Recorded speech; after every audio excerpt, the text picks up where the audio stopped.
నాకున్న క్వాలిఫికేషన్ ఏంటంటే 10 సంవత్సరాల పాటు తాతగారితో కలిసి తిరిగేటువంటి అదృష్టం ప్రసాదించారు. రెండోది, నేను చింతగుంట నరసింహారావు గారు అనేటువంటి మహర్షి కడుపున పుట్టినటువంటి అదృష్టం. ఈ 2 క్వాలిఫికేషన్స్ తప్ప నాకు ఈ స్టేజీ మీదికి అడుగు పెట్టడానికి కూడా నాకు ఎలాంటి అర్హత లేదు. వారు నన్ను ఒక అరగంట సేపు సమయం కేటాయించి తాతగారిని గురించి నీకు తెలిసినటువంటి విషయాలు, నీ జీవితంలో అనుభవాలు, నీకు తెలిసిన వారి అనుభవాలను గుర్తు చేసుకోమని, మీకు చెప్పమని కాదు, నన్ను గుర్తు చేసుకోమని నాకు ఒక అరగంట ప్రసాదించారు. నాకు తెలిసినవి ఆయన చెప్పిస్తే చెప్పాల్సిందే కానీ నాకంటూ సొంతంగా నేనేం చెప్పలేను. నేను జీరో. ఆయన ఏమన్నా గుర్తు చేసి చెప్పిస్తే చెబుతా, లేదంటే నేను అరగంట సేపు ప్రేయర్ చెబుతాను. మీరు కళ్ళు మూసుకొని అరగంట సేపు నాకు కేటాయించిన సమయాన్ని నాకే వదిలిపెట్టి మీరు కూడా అరగంట ప్రేయర్ చేసుకోండి, తర్వాత ముగిద్దాం. ఎందుకంటే నేను ప్రారంభించేటప్పుడే పరమ గురువులు మాస్టర్ సివివి గారిని స్మరించుకున్నాను. ఎందుకంటే మనం కాళ్ళు పట్టుకునేది ఏదో పట్టుకోవాల్సిన వాడి కాళ్ళే పట్టుకుంటే సరిపోద్ది.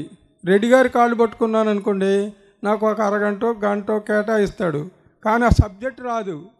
అదే సివివి గారి కాళ్ళు పట్టుకున్నాను అనుకోండి, ఆయన ఏది చేసినా తప్పులేదు. అది మాట్లాడిస్తే మాట్లాడదాం, మూసుకోమంటే మూసుకొని కూర్చుందాం. ఎందుకంటే ఆయన అంతటి సమర్థుడు. ఒకసారి మాస్టర్ సివివి గారి దగ్గర ఒక చిన్న సంఘటన జరిగిందండి. అది మీ అందరికీ తెలిసే ఉంటుంది. పెద్ద వాళ్ళకి తెలియని వాళ్ళు ఉంటే మొదటిసారి అనండి, తెలిసిన వాళ్ళైతే రెండోసారి అనండి, 100వ అయినా వినండి. ఒక 2 మ్యాథమెటిక్స్ ప్రొఫెసర్స్ కూర్చొని మాట్లాడుకుంటుంటారు. సివివి గారు ఆ పక్కగా వెళ్తుంటారు. వెళ్తూ ఆయన ఏం చేశాడు, ఏందో మాట్లాడుతున్నారు అన్నాడు. ఏందిరా కూడా కాదు, ఏంది బాబు ఏదో మాట్లాడుతున్నారు అన్నాడు. అంటే వీళ్ళు పాపం వేరే దుర్మార్గం కాదు, గురువుగారంటే ఏది యోగానికి సంబంధించినటువంటి మహానుభావుడే కానీ ఈ మ్యాథమెటిక్స్ గోల ఆయనకి ఎందుకులే, ఆయన ఎందుకు ఇబ్బంది పడటం అనే ఉద్దేశంతో ఆ గురువుగారు ఏం లేదులేండి, ఇది మీ సబ్జెక్ట్ కాదు, మేమేదో మా గోల మేము మాట్లాడుకుంటున్నాం లేండి అన్నాడు. అనగానే ఆ రోజుల్లో నీళ్లు తీసుకురావాలంటే మోటార్లు, ఈ ట్యాపులు ఇవన్నీ లేవు. కావిడని ఒక బద్దె వేసుకొని ముందు ఒక బిందె, వెనక ఒక బిందె, కావిడ బద్దె ఉంటుంది, దాని మీద బ్యాలెన్స్ చేసుకుంటూ ఆ 2 బిందెలు భుజం మీద 2 బిందెలు పెట్టుకోవడం కుదరగా, ఇది ఈ విధంగా అయితే ఒక భుజం మీదనే 2 బిందెలతో నీళ్లు తీసుకొచ్చుకోవచ్చు. వాళ్ళ ఇంట్లో నీళ్లు తీసుకొచ్చేవాడు ఆ కావిడి బద్దతోటి నీళ్లు తీసుకొస్తుంటాడు. అరే ఇట్లా అది అక్కడ పెట్టి ఇట్రారా అన్నాడు. ఎవరిని? ఈ నీళ్లు మోసేవాడిని. అరే జీరోని గురించి చెప్పరా అన్నాడు.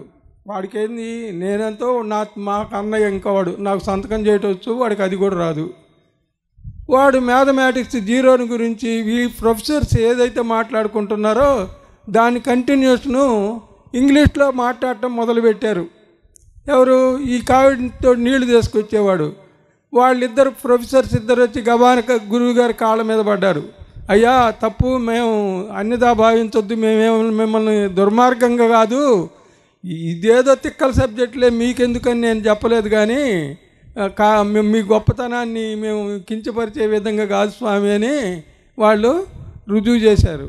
అందుకని మనం పట్టుకునేదేదో పట్టుకునేవాడి కాళ్ళే పట్టుకున్నాం అనుకోండి, వాడి కాళ్ళు పట్టుకుంటే వాడు ప్రెసిడెంట్ ఆఫ్ ఇండియా చేస్తాడు, ప్రధానమంత్రి అయినా చేస్తాడు, బిచ్చగాడిని అయినా చేస్తాడు. వాడికి మనకి ఏది అవసరమో అది చేస్తాడు. అంతేగాని ఆయన ఏం అమాయకుడై బిచ్చగాడిని చేయడు. బిచ్చగాడు కూడా మనిషే, వాళ్ళలో వాసుదేవుడు ఉన్నాడు, వాడికి అన్ని క్వాలిఫికేషన్స్ ఉన్నాయి. అది చాలా సంతోషదాయకమైంది. ఆయన ఏం చేస్తే అది నేను నడుచుకుంటాను. అది విన్నపము. ఇవాళ తాతగారి ఆరాధన అంటే ఆయన్ని మనం స్మరించుకోవటం. అంటే మామూలుగా వాస్తవంగా అయితే శరీరం వదిలేసిన రోజు అని అనుకుంటాం, కానీ అది వదిలేయటం అనేది ఉండదు. పరమ గురువులు ఎవ్వరికి కూడా వాళ్ళు శరీరాలు వదిలేయటాలు తగిలించుకోవటాలు ఉండవు. ఒక చొక్కా ఇప్పి ఇంకో కొత్త చొక్కా తొడుక్కుంటారు. ఒక 80 బాగా చొక్కా చినిగిపోయిన స్టేజ్కి వచ్చింది అనుకోండి, ఆ చొక్కా తీసి అవతల పడేస్తారు, కొత్త చొక్కా తొడుక్కుంటారు. అంతేగాని వారు ఎల్లప్పుడూ మన మధ్యలోనే మనలోనే ఉంటారు. మనతోటే కూడా కాదు, మనలోనే ఉంటాడు. మాస్టర్ సివివి గారు కానీ, శాస్త్రి గారు కానీ, తాతగారు కానీ, ఎంఎన్ గారు కానీ అందరూ ఒకే ప్రజ్ఞ. ఆ ప్రజ్ఞ, ఇంతమంది దేవుళ్ళు లేరు, భగవంతుడు అనేవాడు ఒక్కడే. మనం కాళ్ళు పట్టుకున్నది మాస్టర్ సివివి అనే మహానుభావుడి ద్వారా వచ్చినటువంటి పరంపరలో శాస్త్రి గారు, తర్వాత తాతగారు, ఎంఎన్ గారు, భుజంగరావు తాతగారు, వీళ్ళందరూ. ఎందుకంటే మనకు కనిపించే దేవుణ్ణి మనం కాళ్ళు పట్టుకుంటాం. నా పర్సనల్ ఒపీనియన్ అండి ఇది, మీ అందరికీ సంబంధించింది కాదు, అన్యదా భావించొద్దు. నాకేంటంటే మన కళ్ళెదురుగా కనిపించే దేవుణ్ణి పట్టుకోకుండా, ఎప్పుడో రాముడు పుట్టాడో నువ్వు చూడలేదు, నేను చూడలేదు, కృష్ణుడు పుట్టాడో పుట్టలేదో తెలియదు, మన కళ్ళెదురుగా రాముడు పుట్టాడు. రామకోటయ్య తాతగారు అంటే రాముడే రామకోటయ్య తాతగారు. రాముడు అనే పేరు కూడా ఆయనకు కూడా అదే పేరు వర్తించింది. కాబట్టి నాకు మాత్రం రాముడు తల్లి, తండ్రి, గురువు, దైవం సమస్తం కూడా నాకు రామకోటయ్య తాతగారే కానీ మరొకరు కాదు. ఎందుకంటే వారితోటి నేను అనుభవించిన అనుభూతి, వారు మాకు ప్రసాదించినటువంటి అనుభవాలు అంత గొప్పవి అన్నమాట. ఆ గురు పరంపరలోనే అది ప్రారంభమైందండి. పెద్ద గురువు గారు మాస్టర్ సివివి గారు 700 ఎకరాల రైతు, సమస్తము కర్పూరంలాగా వెలిగించి ఆయన ఆదర్శవంతుడై ఆయన జనానికి సేవ చేసుకుంటూ ఉన్న మహానుభావుడు.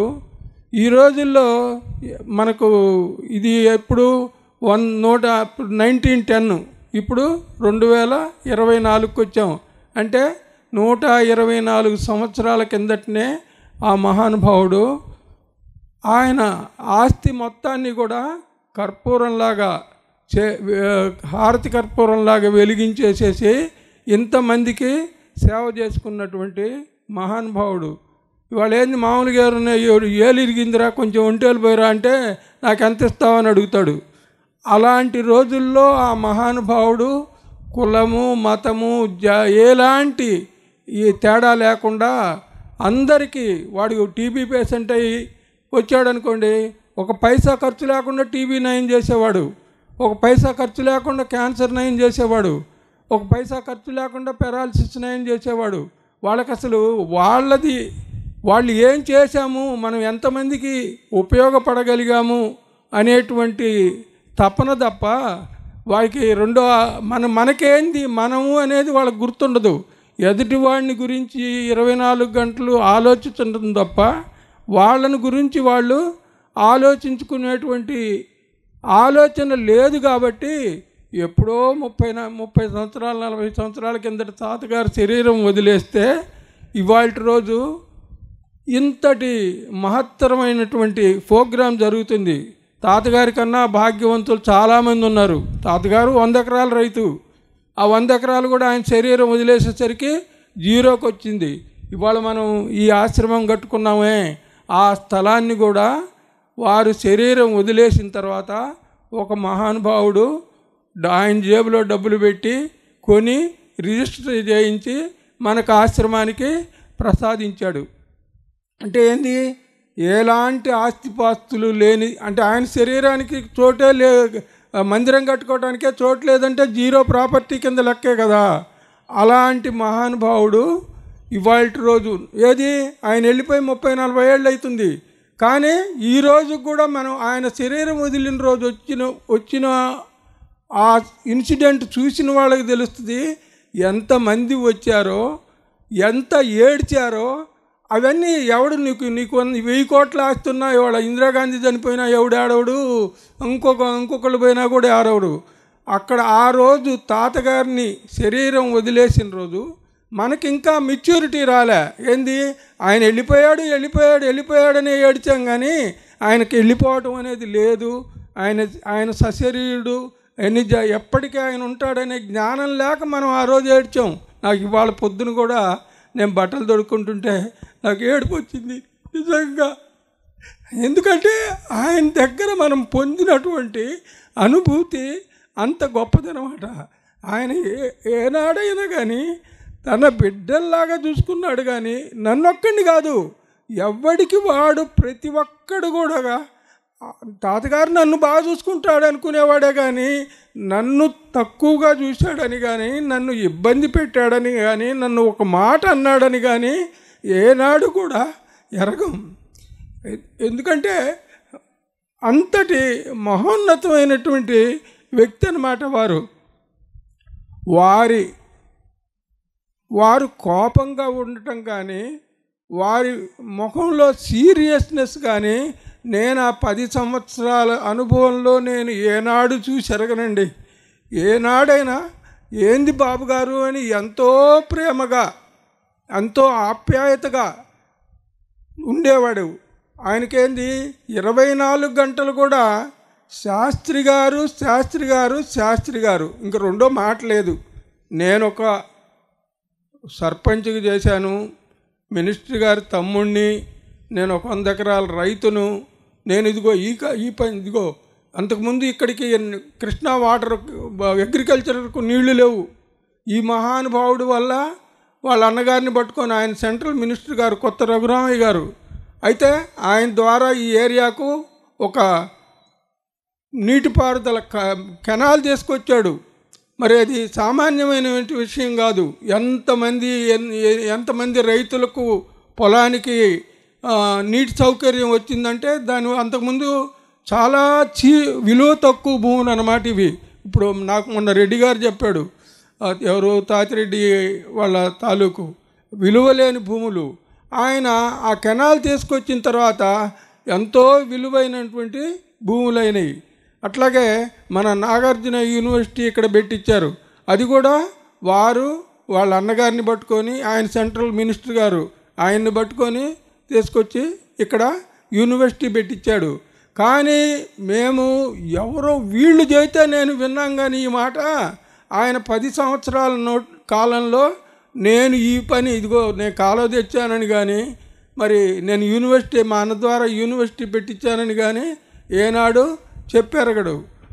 ఎంతప్పటికి శాస్త్రి గారండి ఇలా జరిగిందండి. ఆ రోజుల్లో మాకు అమాయకత్వం వలనో అజ్ఞానం వలనో తెలియదు. ఆయన చెప్పుకుంటూ పోయినవన్నీ కనుక మేము రాసుకున్నట్టయితే మాకు ఒక పెద్ద గ్రంథం తయారయ్యేది. ఏనాడు కూడా మేము దాన్ని ఆ మంచి పని చేసేరగం. ఎప్పుడో ఒకసారి అప్పటి రోజుల్లో టేప్ రికార్డులు ఉండేవి. ఒక టేప్ రికార్డరు ఆయన అరవింద్ ఆశ్రమానికి వెళ్ళి అరవిందుల వారితోటి వారిద్దరి సంభాషణ అన్నమాట. టేప్ ఆయన చెబుతుంటే అసలు ఇది మనం తన్మయత్వంలోకి పోతాం. తాతగారు అరవిందుల వారు మాట్లాడినటువంటి సంభాషణ వారి నోట్లోనే వినాలి. మనం అనుకోవటం కూడా కాదు, వింటే అది తన్మయత్వం కలుగుతుందన్నమాట. అయితే ఏం చేసాము, ఆ ఒక్కటి రికార్డ్ చేసామండి. చేసిన వాళ్ళం ఏంది, దాన్ని ఏమైనా భద్రం చేసామా? రోజు వినేవాడిని. ప్రతిరోజు మనం రోజు మొహం కడుక్కోవటం ఎలా డ్యూటీనో, మొహం కడుక్కోగానే ముందు అది రికార్డ్ చేసుకొని అది విన్న తర్వాతనే ఇంకే వర్క్ అయినా కానీ అట్లా విని ఏమైంది, అది అరిగిపోయింది. టేప్ రికార్డ్ ఎన్నాళ్ళు పనిచేస్తే ఒక టేపు అది అయిపోతే ఇంకా గోయిందా అయిపోయింది. అట్లా వారు ఎంతటి గొప్ప మహానుభావులు అంటే ఇంతటి ఏర్పాటు. వాస్తవంగా మరి అంత పేద స్థితిలో ఉన్నాడు. ఇవాళ రోజున ఇంతటి మహత్తరమైనటువంటి కార్యక్రమం జరుగుతుంది. అంత పెద్ద బిల్డింగ్ కట్టించారు. ఎవరు కట్టించారు? రాంకోటిరెడ్డి గారు కట్టించాడు. రాంకోటిరెడ్డి గారు 3 సార్లు దివాలు తీశాడు. ఆయనకు రూపాయి బిళ్ళ లేని రోజు ఆశ్రమంలోకి వచ్చాడు. ఎవరు కట్టించారు? తాతగారు కట్టించుకున్నారు. తాతగారు ఒక రామకోటిరెడ్డిని ఒక పుల్లగా వాడుకొని, రాంకోటిరెడ్డి రాకపోతే ఏం జరిగేదో మనకు తెలియదు. రాంకోటిరెడ్డి ఆయనకు ఆ అదృష్టం తాతగారు ప్రసాదించాడు. ఆయన వచ్చి కూర్చున్నాడు. కూర్చున్న మరు నిమిషం నుంచి డే టు డే ఒక్కొక్క పని నెరవేరుకుంటూ ఇంతటి భవనం తయారైంది. అంతకుముందు మనం ఈ రోడ్లోనే ఎప్పుడు వెళ్తుండేవాళ్ళం, కానీ ఎవరూ ఆశ్రమానికి వచ్చేవాళ్ళం కాదు. కానీ ఇవాళ రోజు ఏంది, ఆ రోడ్లో పోతున్నా కానీ అరే ఆశ్రమానికి విజయవాడ గుంటూరు ఎప్పుడు వెళ్ళాం, ఎన్నో వందల సార్లు వెళ్ళాం, అప్పుడు ఈ ఆశ్రమం ఉంది, కానీ వచ్చామా రాలే. ఇవాళ రోజు కొద్దిగా ఆశ్రమానికి పోయి దండం పెట్టుకొని పోదామని కారిడు తిప్పుకోనో బస్సులోనో బండి మీదనో ఏదో బస్సు అయితే దిగైనా వచ్చి దండం పెట్టుకొని ఏంది, అది ఆయన సంకల్పం వల్ల జరిగింది. రెడ్డి గారో శివానందమో పుల్లయో మల్లయో కాదు, ఆయన మన మీద కరుణించి ఈ విధమైన ప్రోగ్రాం పెడితే కొంత ఇంప్రూవ్మెంట్, ఇది మనల్ని ఇంప్రూవ్ చేయటం కోసం. ఆయనకి ఇంప్రూవ్మెంట్ అంటూ ఏముండదు అసలు, ఆయనే పూర్ణమైనటువంటి ప్రజ్ఞ అయినప్పుడు ఆయనకేం కావాలి, మనల్ని బాగు చేసి మన ద్వారా మనం ఉద్ధరింపబడటం కోసము వారు శ్రమించి ఆ ప్రోగ్రాం. మొన్న ఒక చిన్న ఇన్సిడెంట్ చెబుతాను. ఆశ్రమంలో లిఫ్ట్ పెట్టించారు. లిఫ్ట్ పెడితే అది ఒక 7,25,000 అయిందనుకోండి, సుమారుగా. అంకెల్లో తేడా ఉండొద్దు, మీరు క్షమించండి, ఏమనుకోవద్దు, అంకెలు కాదు, విషయం ముఖ్యం. అయిన తర్వాత ఎవడో ఒక టెలిఫోన్ బూత్ వాడు చిన్న వ్యాపారం చేసుకునేవాడు తాతగారి ఆశ్రమానికి ఎప్పుడన్నా వచ్చిపోతుంటాడు. వాడికి కనపడ్డట, నువ్వు 2,25,000 రూపాయలు ఇరా అన్నట్ట. వీడికి అర్థం కాలే, నేనేంది 2,25,000 రూపాయలు డబ్బులు ఇటువైంది అని. సరే, కానీ తాతగారు వ్యవహారం అంతా తెలుసు ఆ అబ్బాయికి కూడా. సరేననుకున్నాడు, ఇక్కడికి వచ్చాడు. ఏమండి గురువుగారు కనపడ్డాడండి, వాళ్ళు నీకు అన్నాడు. మంచిదే కదా అన్నాడు. కాదండి, నన్ను 2,25,000 రూపాయలు డబ్బులు ఇవ్వమన్నానండి. అసలు ఏంది ఆ అంకె ఏంది, ఆ వ్యవహారం ఏంది, దేనికండి అని అడిగట. అడగంగానే మా విష్ణు ఉండి, ఏం లేదండి, మేము లిఫ్ట్ మాట్లాడుకున్నాం, 7,25,000 రూపాయలు మాట్లాడాము, 5 లక్షలు అయితే మా దగ్గర ఉన్న ఇచ్చేసాము, ఇంకా 2,25,000 ఇయ్యలేదు, వాడు బిగియటలేదు, మేము ఆ లిఫ్ట్ రన్నింగ్లోకి రాలేదండి అన్నాడు. వినండి, ఆయన ఇక్కడ 24 గంటలు కాపలా కూర్చున్న రాంకోటరెడ్డికి దర్శనం ఇలా పోయి ఎవడో టెలిఫోన్ బూత్లో కూర్చున్న 2,25,000 తాతగారు రాంకోటరెడ్డి భరించలేని స్థితిలో లేడుగా, అప్పు సొప్పైన తెచ్చైన ఇయ్యగలడు. కానీ దర్శనం ఎవరికి ఇచ్చాడు, ఆ బంకోడికి ఇచ్చి, నువ్వు కరెక్ట్గా ఫిగర్ కూడా 2,25,000 రూపాయలు పోయి తాతగారి ఆశ్రమంలో ఇరా అని చెప్పాడంట. వాడు ఎంబడే సరే మహాభాగ్యం అనుకున్నాడు. ఏనేమని నేను పొద్దుగూకులు కాపలా కాస్తున్నాను, నాకు దొరకలేదు ఈ దర్శనం, నువ్వెవడో బంకులో కూర్చున్నాడు, నువ్వు కొట్టావు కదరా జాక్పాటు, ఆ 2,25,000 నేను పెట్టుకోలేనా అనుకున్నాడు. అయితే ఏం చేస్తాం, రామదాసు ఎవరికి దర్శనం ఇవ్వాలో వాడికి ఇచ్చాడు. రామదాస్కి ఇలా రామయ్య తండ్రి మరి తానిషా గారు నవాబు గారికి ఇచ్చాడు. అది ఆయన అదృష్టం. అయిన తర్వాత ఏం చేశాడు, ఈ 2,25,000 కూడా వాడి దగ్గర డబ్బులు ఏడుంటే ఊరికి. ఆయన అయితే ఆర్డర్ అయితే వేసాడు, కానీ 2,25,000 ఉండొద్దు టెలిఫోన్ బూత్ వాడి దగ్గర. వాడికి ఎప్పుడో 1,00,000 రూపాయలు డబ్బులు ఇవ్వాలట ఒకడు. వాడు తిప్పి తిప్పి తిప్పి తిప్పి ఏడిపించి ఎర్రమను చేస్తున్నట్ట. ఈయన ఆర్డర్ వచ్చిన మరుక్షణం వాడొచ్చి, అయ్యా గురువుగారు, ఇదిగోండి నీకు ఇవ్వాల్సిన 1,00,000 రూపాయలు, చాలా ఆలస్యం అయిపోయింది, నిన్ను చాలా ఏడిపించాను, దయతో ఏమనుకోవాకని చెప్పి వాడు 1,00,000 రూపాయలు ఇచ్చిపోయాట. 1,00,000 పోగానే ఇంకా 1,25,000 కావాలి కదా, ఇంకోడెవడో 30,000 ఇవ్వాలంట. వాడు మళ్ళీ దీంతో పాటు తీసుకొచ్చి ఆ 30,000 రూపాయలు వీడిచ్చిపోతే ఆ మిగతా అమౌంట్ వీడికి కూడా బర్డన్ కలగకుండా ఇచ్చేవాడిని మంచి చెడ్డలు కూడా ఆయనే చూసుకుంటాడు. ఆ ఇప్పించే ఏర్పాటు కూడా ఆయనే చూస్తాడు. మేము కారంపుట్లో ఉండేవాళ్ళం ఆ రోజుల్లో. తాతగారు శివానందం నాకు కొంచెం తేనె కావాలన్నాడు. ఆయన మా జీవితంలో ఏనాడు మేము ఆయనకు ₹1 ఖర్చు పెట్టారమండి. తీసుకెళ్తే తీసుకుపోయేటప్పుడు బస్ ఛార్జీ తప్ప మా పరిస్థితి అంతే ఉండేది. అసలు ఆయనకు మేము ఇవ్వాలనే ఆలోచన మాకు ఏనాడు వచ్చారగదు. శివానందం తేనె కావాలన్నాడు. సరే గురువుగారు సరేనండి అన్న. అది తేనె మనకి ఎక్కడ తెలుస్తుంది.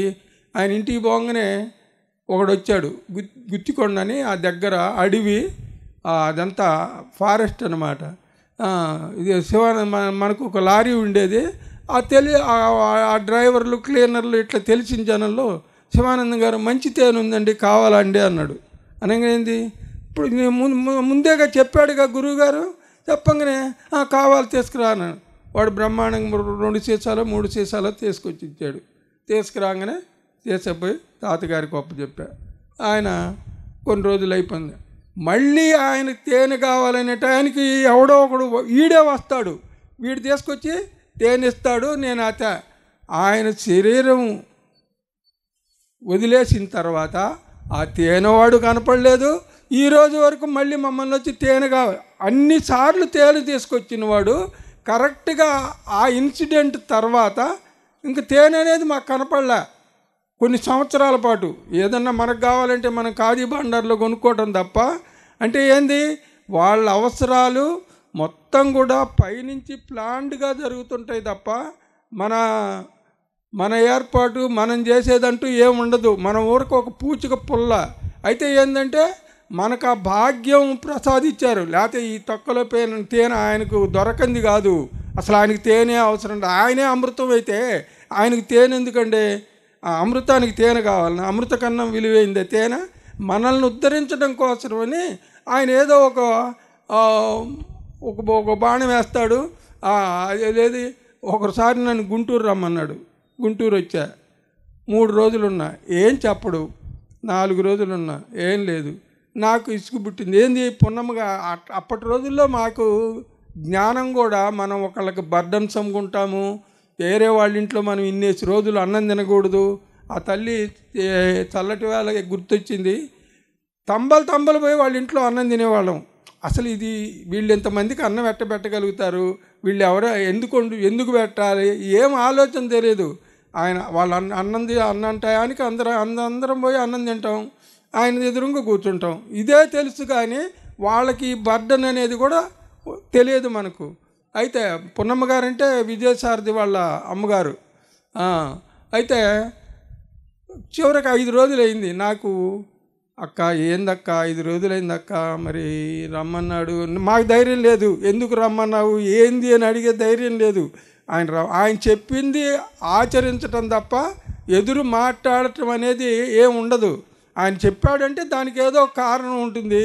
కాకపోతే మన బ్రెయిన్ ఉంది కదా, ఆయన చెప్పిన దాకా మళ్ళీ ఎళ్ళు అన్నదాకా ఆగేంత ఓపిక లేక, అక్క ఏందక్క 5 రోజులైందక్క, మరి ఏంది, సొంత అక్కదమ్ముళ్ళలాగా ఉంటాం మేమిద్దరం. ఆమె అంత ప్రేమగా ఆప్యాయతగా మా పిల్లగాడిని అయితే ఆమె కొడుకుల కన్నా ఎక్కువగా పెంచుకుంది.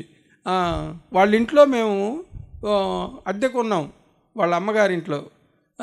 తీసి ఏందక్క అంటే పోయి అడిగింది. ఏందండి వాడిని వాడిని అనకూడదు, శివానందాన్ని 5 రోజుల నుంచి రప్పించావు, మరి ఏంది అసలు ఎందుకు రమ్మన్నట్టు. ఆమె కొంచెం స్వతంత్రము డామినేషను 2 ఉన్నాయి. ఆమె కొంచెం నోరు గట్టిది, పెడుతుంది అరుస్తుంది, 2 ఉన్నాయి ఆమె క్వాలిఫికేషన్స్. ఏందండి మరి ఇన్ని రోజులైంది వాడిని ఆయన శివానందాన్ని రమ్మంటివి ఏంది? ఏం లేదు, బజారు పోయి ఒక టంగ్ క్లీనర్ కొనక్కరాపో అన్నాడు. టంగ్ క్లీనర్ ఏంది, కొనక్కొచ్చేది ఏంది, దానికి శివానందం కారంపూడి నుంచి వచ్చి 5 రోజులు ఎక్కడ ఉండాలా? కాదు, మనకి ఏదో ప్రాబ్లం ఉంది, మన ప్రాబ్లం నుంచి ఆయన సాల్వ్ చేయటం కోసం ఆయన ప్రజెన్స్లో మనం 5 రోజులు ఉంటే కానీ మనం గట్టెక్కే పరిస్థితి లేదు అనే ఉద్దేశంతో ఆ మంచి మనసుతోటి ఆయన మనల్ని పిలిపించాడు తప్ప. పుణ్యశాస్త్రి గారు ఒక బుక్లో రాశాడు, తాతగారు కారంపూడి అన్నిసార్లు వెళ్ళింది. ఆయన కొంచెం అక్కడ నా పేరు ఉపయోగిస్తే ఏమన్నా నేను ఫీల్ అవుతాననుకున్నాడో ఏదో కానీ నా పేరు మాత్రం ఉపయోగించకుండా ఒకళ్ళని రక్షించడం కోసం కారంపూడి అన్నిసార్లు వెళ్ళాడు అన్నాడు. కారంపూడిలో ఎవడు లేడు, నేను ఒక్కడనే ఉంది, ఇంకొక వ్యక్తి అని ఉంటే వాడికి అని ఆలోచించుకోవడానికి. ఎందుకంటే నేను చాలా అనారోగ్యవంతుడిని. నాకు 30 సంవత్సరాల వయసులోనే నేను ఒక 70 ఏళ్ళ వాళ్ళలాగా ఉండేవాడిని. నాకు ఒక స్నేహితుడు మా ఇంటికి వచ్చాడు. ఆ రోజుల్లో జరిగిన సంఘటన. నాకు కరెక్ట్గా 30-32 సంవత్సరాలు ఉంటాయి. ఏంది, ఎండకు పోలేను, చలికి పోలేను, వానకు పోలేను, 24 గంటలు గూట్లో ఒక సర్టన్ టెంపరేచర్ తేడా రావడానికి వీల్లేదు. ఒక 30 డిగ్రీల్లో అయితే ఈ బండి దొరుకుతుంది, 30కి పెరిగినా ఇబ్బందే, తగ్గినా ఇబ్బందే. వచ్చి ఏం శివానందం నువ్వు ఏదో పండు బండినోళ్ళలాగా 70 ఏళ్ళలాగా పొదుగుకులేంది ఇట్టనే ఉంటావు అంటే, ఓహో నాకు అప్పుడు అనిపించింది, నాకు అది తెలియదు, ఓహో 70 ఏళ్ళ వాడైతే ఇలా ఉంటాడు కావాలా అంటే నేను ఇప్పుడు ఈ 70 ఏళ్ళ వయసులో ఉన్నానన్నమాట అని నేను అనుకున్న. ఆ రోజు నుంచి ఇప్పుడు నాకు 73 వచ్చినాయి. ఇప్పటికి నేను ఆ మాట మాత్రం మర్చిపోలే. అంతటి దయనీయమైన స్థితిలో ఉన్న వ్యక్తిని ఆయన కాపాడుకుంటూ ఇప్పటికి 73 సంవత్సరాల దాకా తీసుకొచ్చాడండి. ఇప్పుడు డిసెంబర్ లేదు, జనవరి లేదు, మార్చి లేదు, మే లేదు. మొన్న మే నెలలో మే కన్నా జూన్లో ఎక్కువ టెంపరేచర్ వచ్చింది, 46 డిగ్రీల దాకా వచ్చింది. ఆ 46 డిగ్రీల్లోనే మా ఆవిడ క్యారేజ్ పెట్టిస్తే ఆ క్యారేజ్ పట్టుకొని పై దగ్గరికి పోయేవాడిని. ఆ పని పూర్తి చేసుకొని రాత్రి 8కో 9కో వచ్చేవాడిని. ఆ పని నేను 32 ఏళ్ళు అప్పుడు చేయలేకపోయినా గూట్లో ఉండేవాడిని. అంటే ఆ మహానుభావుడు నన్ను అంటే అట్లా ఎంతమందినో చేశాడు. నా వ్యక్తిగతమైనటువంటి అనుభవాన్ని నన్ను అంత కాపాడుకుంటూ ఈ రోజు వరకు తీసుకొస్తున్నాడు. కాబట్టి ఆయన తలుచుకోగానే నాకు ఏడుపు వచ్చింది. అసలు అంటే ఏంది, వారు మొదట్లో శరీరం వదిలేసిన రోజుల్లో అయితే ఇంక మనకెవడు దిక్కు, ఆయన వెళ్ళిపోయాడు, ఇంక మనల్ని ఎవడు రక్షించేవాడు అని. ఒక్కొక్క ఇన్సిడెంటు వారి అనుభవాలు ఎంతటి ప్రేమమూర్తి అంటే, అసలు వారు గురువుగారు ఏం చెప్పారో ఆ మొత్తం ఆచరించినటువంటి మహానుభావుడు అనమాట. ఎలాగంటే మాస్టర్ సివివి గారు, సరే నాకు వారిచ్చిన సమయం అయిపోవచ్చింది కాబట్టి నేను దాన్ని ఇప్పుడే స్టార్ట్ చేస్తే మీకు టైం చాలదు. టూకీగా మాస్టర్ సివివి గారు ఒక 2 నిమిషాల్లో చెప్పారు. అయితే అది 2 నిమిషాల సబ్జెక్ట్ కాదు, 2 యుగాలకు కూడా సబ్జెక్టు. ఏం చెప్పారంటే,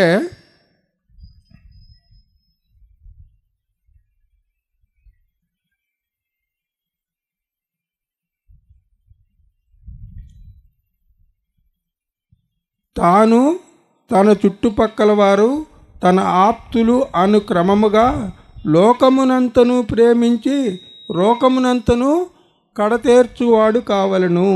తన ప్రేమ సర్వలోక వ్యాపకము కానంత వరకు ఎవ్వరు కానీ కడతేరజాలడు. అఖండము సర్వవ్యాపకము అయిన తత్వమును బడయుటకు తానఖండుడు సర్వవ్యాపకుడు కాక తప్పదు. దేశ కుల మతాది పరిచ్ఛేదములు వేరుపడిపోయి సర్వప్రజతో సామరస్యము కుదుర్చుకోలేని వాడు సంసార బంధమున కొట్టుకలాడవలసిన వాడే. ఎవరు చెప్పారు? మాస్టర్ సివివి గారు. ఎప్పుడు చెప్పారు? 1910లో చెప్పాడు. ఏమని? దేశ కుల మతాది పరిచ్ఛేదములు. అంటే 1910లో మనం ఎంత వెనకాల ఉన్నాం. అసలు ఆయన నియోగి బ్రాహ్మడు అంటే నా అంత గొప్పవాడు లేడు అనేటువంటి కాలం అది. ఎవరన్నా తక్కువ వాళ్ళనైతే వాడిని పురుగును చూసేటువంటి కాలంలో 100 సంవత్సరాల కిందట ఏం చెప్పాడు? దేశ కుల మతాది పరిచ్ఛేదములు వేరుపడిపోయి సర్వప్రజతో సామరస్యము కుదుర్చుకోలేని వాడు సంసార బంధమున కొట్టుకులాడవలసిన వాడే. అంటే 100 సంవత్సరాల కిందటనే ఆయన కులాలకు అతీతంగా జీవించినటువంటి మహానుభావుడు. అర్థం కాలే? ఎవరు? మాస్టర్ సివివి గారు. ఆయన ఎలా చెప్పాడో శాస్త్రి గారు యాజ్ ఇట్ ఈజ్గా దాన్ని వారు బుక్లో ఎక్కించారు. ఆయన ఎక్కియకపోతే మనకు ఆ సబ్జెక్ట్ తెలియదు అసలు. ఆ మహానుభావుడు మన కోసం ఆ ప్రజ్ఞా ప్రభాకరం బుక్ రాసి అది మనకు తెలియజేశాడు తప్ప లేకపోతే మనకు తెలియదు. ఆ తర్వాత ఏమన్నాడు? అంతర్ముఖముగా సాగుతున్న